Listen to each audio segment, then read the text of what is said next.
Online classes में आपका स्वागत है। तो हम लोग स्टार्ट करेंगे आज 4th सेमेस्टर का एक पेपर है जिसका नाम है एस्टिमेटिंग एंड कॉस्टिंग। ठीक है, एस्टिमेटिंग एंड कॉस्टिंग। तो अभी आपका एग्ज़ाम 3rd सेमेस्टर का ओवर हो चुका होगा। ठीक है, और आशा करते हैं कि आपका एग्ज़ाम अच्छा गया होगा और काफ़ी अच्छे मार्क्स से आप पास करेंगे। ठीक, ध्यान दीजिएगा कि आपका जो है टेक्निकल पेपर स्टार्ट हो चुका है, 3rd सेमेस्टर से ही स्टार्ट हो चुका है। तो जो भी पेपर आप पढ़ रहे हैं, जो भी पेपर हो, आपने विषय वस्तु से रिलेटेड जो भी सब्जेक्ट आपने पढ़ा होगा इलेक्ट्रिकल में, उस सब के ऑब्जेक्टिव को करने का कोशिश कीजिएगा। ऐसा नहीं है कि सिर्फ सब्जेक्टिव में हम लोग कर रहे हैं, पूरा सब्जेक्टिव पे फोकस किए हुए हैं। ठीक, उसके साथ साथ में हम लोग ऑब्जेक्टिव को भी ध्यान देते चलेंगे, उसके ऊपर भी हम लोग फोकस करते चलेंगे। अगर अभी से आप अगर ऑब्जेक्टिव को सॉल्व करते जाते हैं तो आगे चल के आपको बेनिफिट मिलेगा। जब कभी आप एंट्रेंस का एग्ज़ाम देने जाएंगे, किसी भी तरह का जेई का एग्ज़ाम, चाहे बिहार इलेक्ट्रिसिटी बोर्ड का एग्ज़ाम दें, चाहे पावर ग्रिड हो, चाहे एनटीपीसी हो, ठीक ना, चाहे यूपी इलेक्ट्रिसिटी बोर्ड हो, चाहे डीएसएसबी हो, ठीक है, चाहे आरबीआई का हो, चाहे बीएसएफजेई का हो, तो किसी तरह का अगर आप एग्ज़ाम देते हैं तो वहाँ पे आपको काफ़ी मदद मिलने वाली है। अगर आप अभी से ऑब्जेक्टिव देखते चलते हैं तो बनाते चलते हैं उस सब्जेक्ट का। तो जैसे कि अभी मैं पढ़ेंगे, हम लोग इस पढ़ाऊँगा, कह सकते हैं कि एस्टिमेटिंग और कॉस्टिंग के बारे में हम लोग पढ़ेंगे। तो एस्टिमेटिंग एंड कॉस्टिंग से रिलेटेड जो भी ऑब्जेक्टिव होगा उसको हम लोग साथ साथ देखते चलेंगे। ऐसा नहीं कि छोड़ देंगे कि जब पास कर जाएंगे डिप्लोमा तब हम ऑब्जेक्टिव सॉल्व करेंगे, तो वो काफ़ी लेंदी हो जाएगा। उस टाइम में सारे पेपर का ऑब्जेक्टिव सॉल्व करना आसान नहीं होगा। ठीक, तो ये करते रहिएगा तो काफ़ी अच्छा परफॉर्मेंस होगा आपको एग्ज़ाम में आप लोगों का, अगर आप सही तरीके से मेहनत करते हैं तो। ठीक, तो आज हम लोग पढ़ेंगे 4th सेमेस्टर का एक सब्जेक्ट है एस्टिमेटिंग एंड कॉस्टिंग। क्लियर है? एस्टिमेटिंग एंड कॉस्टिंग में हम लोग क्या पढ़ेंगे इस चीज़ के बारे में देखेंगे। ये किसके लिए है सर? ये 4th सेमेस्टर, ये 4th सेमेस्टर इलेक्ट्रिकल। हालांकि ये चीज़ एस्टिमेटिंग एंड कॉस्टिंग आपको पढ़ना कहाँ कहाँ है? 4th सेमेस्टर सिविल में भी एस्टिमेटिंग कॉस्टिंग है सर। ठीक, लेकिन हम लोग पढ़ेंगे 4th सेमेस्टर में कि क्या होगा एस्टिमेटिंग, इलेक्ट्रिकल के लिए पढ़ेंगे एस्टिमेटिंग एंड कॉस्टिंग। ठीक है, पढ़ेंगे धीरे धीरे क्या होता है एस्टिमेटिंग, हम क्यों करते हैं एस्टिमेटिंग, क्या ज़रूरत है एस्टिमेट करने का, उसके क्या बेनिफिट्स हैं, इन सब के बारे में हम लोग पढ़ेंगे। क्लियर? तो पहले हम थोड़ा सा डिस्कस कर लें सिलेबस, फिर उसके बाद क्या क्या होगा एस्टिमेटिंग कॉस्टिंग, उसके बाद हम बात करेंगे धीरे धीरे। तो सबसे पहला आपका है ड्राइंग एंड आईई रूल्स। ठीक है, अब सवाल ये रहा कि सर एस्टिमेटिंग क्या होता है, कॉस्टिंग क्या होता है, ये तो बता ही नहीं। बताएंगे बाबू, वो भी बताएंगे। जब हम लोग विषय वस्तु स्टार्ट कर देंगे तो वो बता दे, उसके बारे में बता देंगे। ठीक, और पहले हम लोग थोड़ा सिलेबस के बारे में डिस्कस कर लेते हैं कि सिलेबस में क्या क्या पढ़ना है आपको। ठीक है, उस हिसाब से हम लोग तैयारी करते चलेंगे। तो पहला है ड्राइंग एंड आईई रूल्स। किसी भी काम को अगर करते हैं, जैसे कि आप मान लीजिए कहीं ट्रैफिक होंगे तो ट्रैफिक के कुछ रूल्स तो होंगे। जैसे आप रोड पर चल रहे हैं तो ट्रैफिक के कुछ रूल्स हैं, जैसे कि आपको सड़क के बाएं ओर चलना चाहिए, यही है ना, बाएं ओर चलना चाहिए, तो आप सड़क के बाएं ओर चलोगे। या आप जब एक रोड को क्रॉस कर रहे हो तो पहले बाएं देखना चाहिए, फिर दाएं देखना चाहिए, फिर बाएं देखना चाहिए, फिर दाएं देख के हम लोग को क्या है, रोड को क्रॉस करना चाहिए। जो क्रॉसिंग जेब्रा बना हुआ रहता है वहाँ से क्रॉस करना चाहिए। तो ये सब क्या एक रूल है। जब रेड सिग्नल हो तो हमें रुक जाना चाहिए, ग्रीन सिग्नल हो तो हमें चलते रहना चाहिए। समझ में आ रही बात? ये हमारा ट्रैफिक का रूल है। सिमिलरली यहाँ पे एस्टिमेटिंग कॉस्टिंग की बात करें या किसी भी वस्तु की बात करेंगे, जैसे ट्रांसफार्मर ही हो गया, या मोटर हो जाएगा, जनरेटर हो जाएगा, कंडक्टर हो जाएगा, पोल हो जाएगा, है ना, तो हर एक चीज़ का एक डिज़ाइन होगा, हर एक चीज़ का एक डिज़ाइन किया हुआ रहेगा। तो उसमें क्या रूल्स को फॉलो करना है उस चीज़ के बाद, जैसे इलेक्ट्रिसिटी से रिलेटेड बहुत सारे रूल हैं। ठीक है, जैसे संविधान में आप अनुच्छेद पढ़ते हैं तो हमारे दैनिक जीवन से रिलेटेड हमारा जो रूल है कि हमको किस चीज़ का अधिकार है, किस चीज़ का अधिकार नहीं है, हम कब क्या करेंगे तो हमको क्या सज़ा मिलेगा। समझ में आ रही बात? तो उस हिसाब से हमारा एक पास एक रूल है। ठीक उसी प्रकार से इलेक्ट्रिकल में भी एक रूल है जिसको कि हम बोलते हैं IE rules. It means Indian electricity rules. ठीक है, IE rules, Indian electricity rules, ये बोलते हैं 1956। ये पूछा जाएगा कि in estimating costing which rules we follow, हम लोग कौन से रूल को फॉलो करते हैं, तो ये हो जाएगा इंडियन इलेक्ट्रिसिटी रूल 1956। ठीक है, तो पहला यूनिट है ड्राइंग एंड आईई रूल्स। अब ये जो आईई रूल्स होगा इसके बारे में पढ़ेंगे कि कौन कौन से रूल हैं हमारे रिलेटेड टू इलेक्ट्रिकल। ठीक, सबके बारे में डिस्कस करेंगे एक एक के बारे में। अब दूसरा आता है ड्राइंग। ड्राइंग, कोई भी काम स्टार्ट करोगे, कोई भी काम, जैसे कि अगर कोई बिल्डिंग बनाना स्टार्ट किया तो एक ड्राइंग मंगाते हैं ना, जिसको कि नक्शा बोलते हैं अपने भाषा में, नक्शा बनाते हैं कि हाँ भाई कितना रूम होगा, कितना उसमें हम लोग को बरामदा रखना है कि नहीं रखना है, 2 फ्लोर का होगा, 3 फ्लोर का है, कितना पिलर होगा, ठीक है। इस तरह से हम लोग हर एक नक्शा बना के रखते हैं। वही चीज़ हमारा यहाँ ड्राइंग, अब वो जो नक्शा बनता है कहाँ, एक पेज पे ड्रॉ किया हुआ रहता है, बना हुआ रहता है, उसको हम लोग क्या बोल रहे हैं, ड्राइंग। समझ में आई बात? तो उसी ड्राइंग के हिसाब से हम लोग क्या करेंगे, आगे काम बढ़ाएंगे। बट यहाँ इन टर्म ऑफ इलेक्ट्रिकल अगर बात करें तो घर बन के आपके पास तैयार है, तो वहाँ पे हम लोग को सिर्फ वायरिंग की बात करेंगे। इलेक्ट्रिकल में वही हो सकता है वायर घर में, अगर रेसिडेंशियल की बात करेंगे या फैक्ट्री की बात करेंगे तो अलग अलग हो जाएगा, बट यहाँ पे जनरली हम लोग वायरिंग से रिलेटेड बात करेंगे। तो जब हम वायरिंग करेंगे तो उसमें हम लोग के पास में क्या डिज़ाइन रहेगा, क्या ड्राइंग बना रहेगा, उस ड्राइंग को देख के हम लोग को वायरिंग करना है, तो उसको हम लोग बोल रहे हैं क्या, ड्राइंग। वही एक पेज में आपका वहाँ भी बना हुआ रहेगा कि किस दीवार पर से आपको जो पाइप रहेगा वो बिछाना है, किस दीवार पर से कंडक्टर ले जाना, मतलब तार जो रहेगा आपका वायर उसको ले जाना है, कहाँ पे बल्ब लगाना है, कहाँ पे फैन लगाना है, हर एक चीज़ आपका ड्राइंग में मेंशन किया हुआ रहेगा।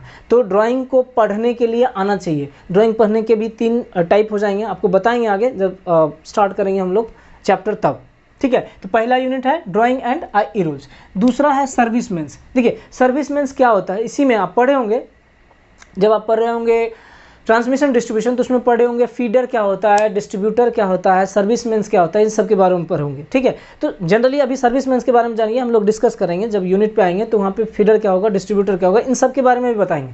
कितने प्रकार के इंस्टॉलेशन होंगे, कितने प्रकार के जो डिस्ट्रीब्यूशन सिस्टम होंगे वो कितने होंगे, कितने प्रकार के प्राइमरी डिस्ट्रीब्यूशन होंगे, ठीक है। सबके बारे में एक एक करके डिस्कस करते चलेंगे हम लोग।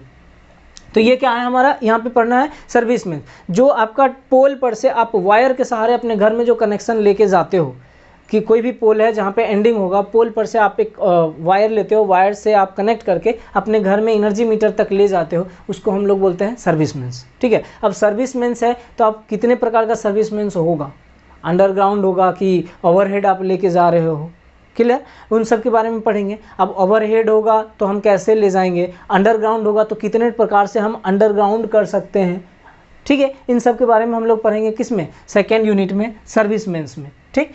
नेक्स्ट आता है sir electrification of residential building. Residential building की बात करें मतलब घर की बात कर रहे हैं, रेसिडेंशियल बिल्डिंग, ठीक, जहाँ पे कि लोग रहते हैं, कमर्शियल बिल्डिंग मत समझना, कमर्शियल मतलब जैसे मॉल हो जाएगा या हॉस्पिटल हो जाएगा, स्कूल हो जाएगा, ये सब कमर्शियल के अंदर आता है। घर की बात कर रहे हैं मतलब जो अपार्टमेंट बना हुआ है या फिर आप कोई बंगला बना है, तो वो सब हमारा जो होगा हम उसकी बात कर रहे हैं, ठीक। तो वहाँ पे इलेक्ट्रिफिकेशन करने की बात करेंगे, या कैसे हम करेंगे वहाँ पे इलेक्ट्रिफिकेशन, हम लोग उसकी बात करेंगे। तो इलेक्ट्रिफिकेशन ऑफ रेसिडेंशियल बिल्डिंग में कि उस घर में हमको कैसे वायरिंग करना है, कैसे कनेक्शन देना है, बोर्ड से बल्ब में कैसे कनेक्ट करेंगे, फैन से हम फैन से स्विच बोर्ड में कैसे कनेक्ट करेंगे, ठीक है, या मेन जो सप्लाई है आपका वहाँ से कैसे आप फैन तक कनेक्शन ला रहे हो, बीच में कहाँ कहाँ आप बोर्ड लगा रहे हो, कौन कौन सा इक्विपमेंट यूज कर रहे हो, जो बोर्ड आप रख रहे हो वह बोर्ड ग्राउंड फ्लोर से कितने हाइट पे होंगे, फैन को हम कितने हाइट पे रख सकते हैं, बल्ब को दीवार से ग्राउंड फ्लोर से कितने ऊपर रख सकते हैं, छत से कितने नीचे छोड़ सकते हैं, ये सब एक रूल है, जिस रूल के बारे में पढ़ेंगे हम लोग, ठीक है। किस में पढ़ेंगे, इलेक्ट्रिफिकेशन ऑफ रेसिडेंशियल बिल्डिंग, ठीक। नेक्स्ट आता है electrification of commercial building.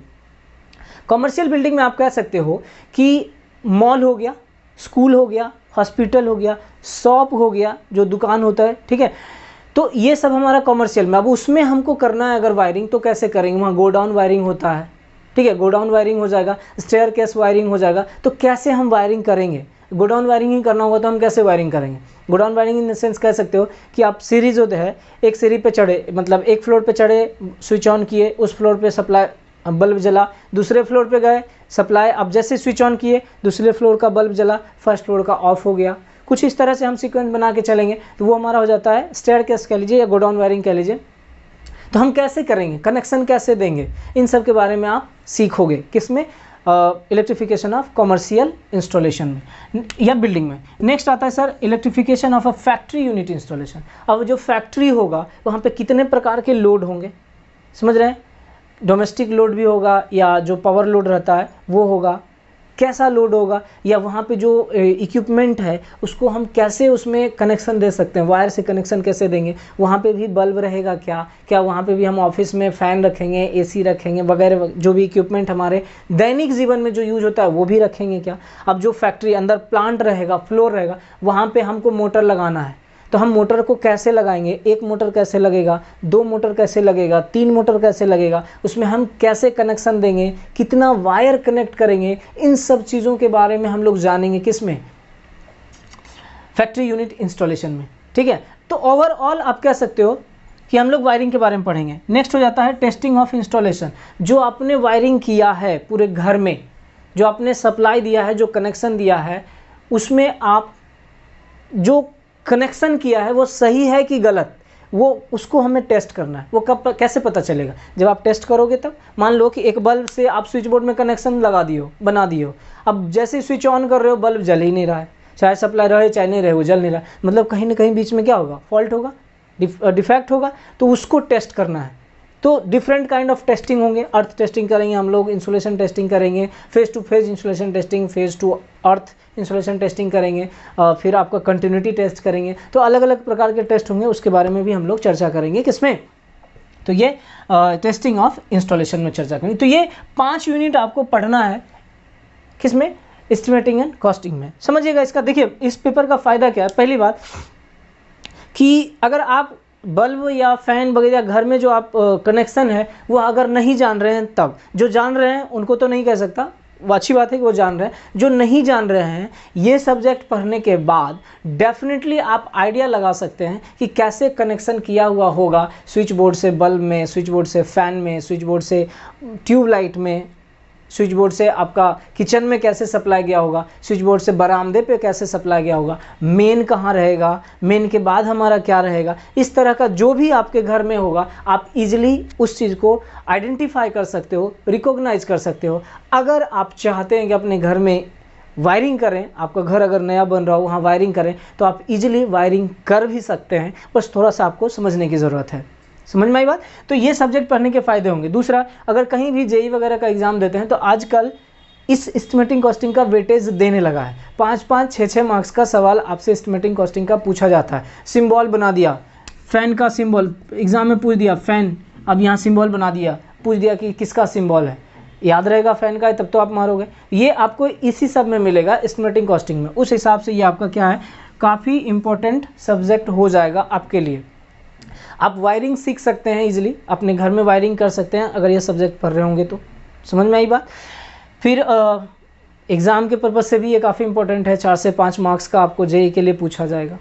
Clear है। तो ये 5 हम लोग पढ़ेंगे। इसी 5 यूनिट में हम लोग एक एक चीज़ के बारे में जानेंगे, कैसे हम वायरिंग करते हैं घर में, कैसे कनेक्शन देंगे बल्ब में, कैसे करेंगे, एक हॉल का वायरिंग करना होगा तो कैसे करेंगे, 2 रूम एक हॉल है उसमें वायरिंग करना होगा तो कैसे करेंगे, कहाँ पे हम पावर सॉकेट लगाएंगे, कहाँ पे हम स्मॉल जो सॉकेट होता है उस 5 एम्पियर का सॉकेट कहाँ लगाएंगे, कहाँ पे हम 15 एम्पियर का सॉकेट लगाएंगे, क्या पूरे बोर्ड में हम 15 एम्पियर का सॉकेट लगा सकते हैं कि नहीं लगा सकते हैं, हर चीज़ आपका क्लियर हो जाएगा। क्लियर।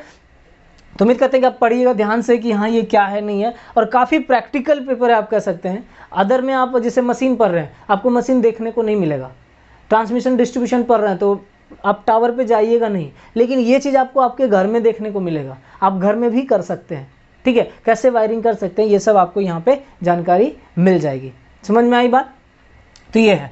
अब देखिए यहाँ पे एक बस थोड़ा सा इसके बारे में हम लोग बात करते हैं, एस्टिमेटिंग क्या होगा, एस्टिमेट करना, एस्टिमेटिंग क्या होगा और कॉस्टिंग क्या होगा, इसका थोड़ा सा बात करते हैं, फिर हम लोग नेक्स्ट क्लास में पढ़ेंगे कि एस्टिमेटिंग क्या है अच्छे तरीके से। ठीक, उसके पहले आप एक बात काम कीजिएगा, ये स्टीम एकेडमी करके आपका होगा, यूट्यूब पे आप जाइएगा,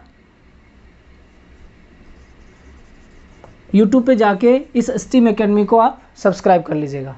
ठीक है, वहाँ पे आपको वीडियो लगातार मिलते रहेंगे, जेई से भी रिलेटेड मिलेंगे और ये भी मिलता रहेगा। ठीक है, तो अब हम लोग बात करते हैं थोड़ा सा एस्टिमेटिंग क्या है।